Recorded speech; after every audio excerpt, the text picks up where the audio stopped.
नमस्कार। जम्मू कश्मीर में आतंकी हमले में एक जवान शहीद हो गए और तत्कालीन पूरी आर्मी ने क्षेत्र को घेर लिया। पिछले कई दिनों से जम्मू कश्मीर के अंदर पाकिस्तान और उनसे सरपरस्त जो आतंकवाद है उनको जम्मू कश्मीर को अशांत बनाने की लगातार जो कोशिश है वो की जा रही है और जिनका भारतीय सेना बीएसएफ और जम्मू कश्मीर है वो मुंह तोड़ जवाब दे रही है। द कश्मीर फाइल्स फिल्म देखकर जो बताया जा रहा पाकिस्तान बौखलाया हुआ है, उनको ये चिंता सताने लगे कि अब कश्मीरी हिंदू खास करके ब्राह्मण दोबारा जम्मू कश्मीर में बसेंगे, क्योंकि मोदी सरकार ने समय समय पर कई हज़ार करोड़ रुपए की घोषणा की है। जम्मू कश्मीर के जो ब्राह्मण है जो विस्थापित हुए उनको दोबारा जम्मू कश्मीर बसाने के लिए जो देश और विश्व के अनेक हिस्सों में रहते हैं उनको मुआवजा और कई चीज़ें और देने की इससे पाकिस्तान है वो बौखलाया हुआ है। 18 अप्रैल तक जो नवाब मलिक है महाराष्ट्र सरकार के दोषी मंत्री जो जेल में है उनकी हिरासत और बढ़ा दी गई है। अनिल देशमुख, परमवीर सिंह, नवाब मलिक, ये तलवारें लटकते लटकती हो सकता है महाराष्ट्र सरकार के सिरे तक चली जाए। भ्रष्टाचार में डूबे और डी ग्रुप से संबंधों के कारण नवाब मलिक है वो अंदर है। लालू यादव की जमानत के लिए जो अर्जी लगाई गई थी,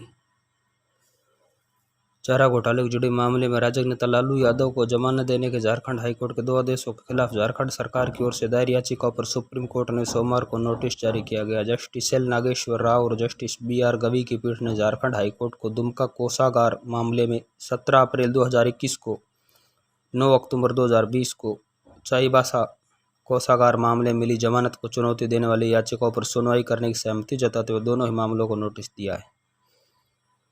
बीएसएफ ने पाकिस्तानी जो नाव भारतीय बॉर्डर में मिली अहमदाबाद उनको जब्त कर ली गई है। केंद्रीय सूचना और प्रौद्योगिकी मंत्री अश्विनी वैष्णव ने कहा है कि साइबर अपराध को रोकने के लिए नए कानूनी ढांचे की जरूरत है। उन्होंने कहा कि किसी भी क्रमिक बदलाव की मदद होगी, बदलाव पर्याप्त है, मौलिक और संरचनात्मक होने चाहिए। केंद्रीय मंत्री ने कहा कि कानूनी ढांचे को पूरी तरह से एक नया आकार देना चाहिए जो गतिशील समय का अनुरूप हो तथा हमारी हर पीढ़ी के आकांक्षाओं को पूरा कर सके। साथ ही लोगों को उनके विचारों व सोशल मीडिया को जवाबदेह बनाए और उन लोगों को दूर रखे जो मेहनत की कमाई को ठगना चाहते हैं। उन्होंने समारोह में 12 सीबीआई अधिकारियों को सराहनीय सेवा के लिए पुलिस पदक और 2 सीबीआई अधिकारियों को असाधारण खुफिया पदक से भी सम्मानित किया। भारत फ्रांस नौसेना का संयुक्त अभ्यास चल रहा है।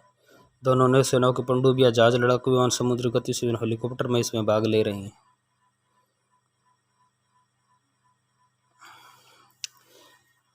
कल एक मुसलमान युवक ने उत्तर प्रदेश के अंदर गोरखपुर में गुरु गोरखनाथ मंदिर के अंदर जाकर के तलवार से कई लोगों पर हमला कर दिया। वहाँ 1-2 पुलिस वाले की चोट लगी और कई लोगों के घायल होने की सूचना है। गौरतलब है कि उस वक्त सीएम योगी आदित्यनाथ वहाँ नहीं थे, कहीं बाहर गए हुए थे।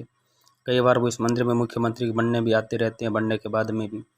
युवक के पिता का कहा है कि वो मानसिक रूप से अपंग है, लेकिन ये सिर्फ पर्दा डालने की कोशिश है।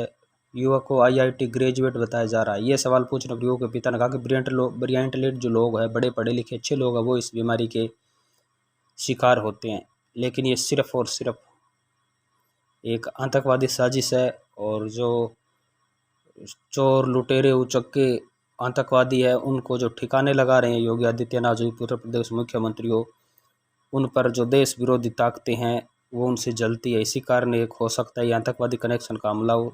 एजेंसियां जांच में जुटी है।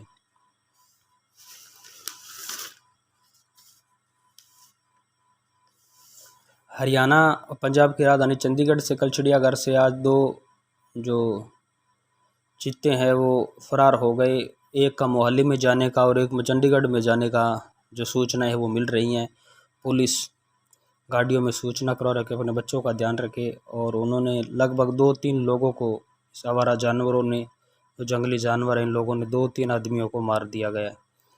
तो पुलिस ने सूचना दी है कि खास करके अपने छोटे बच्चों का ध्यान रखें जब तक वो पकड़े न जाते हैं।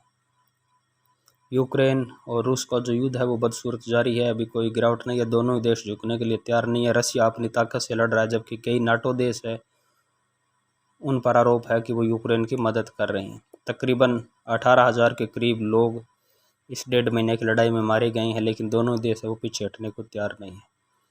हरियाणा के अंदर और पंजाब राजस्थान के काफ़ी हिस्से, उत्तर प्रदेश में जो उत्तरी भारत में खास करके गेहूं की फसल है वो अब कटने लग गई है। हर वर्ष की भांति 4-5 दिन पहले गेहूं की फसलें वो कटने शुरू हो गई। कंबाइन थ्रेशर लोग, किसान लोग, वो खेतों में चल पहल बढ़ गई है। हरियाणा के और कई क्षेत्रों में जहाँ गेहूं की पक्की फसलें हैं वहाँ 2 अप्रैल से अब 30 अप्रैल तक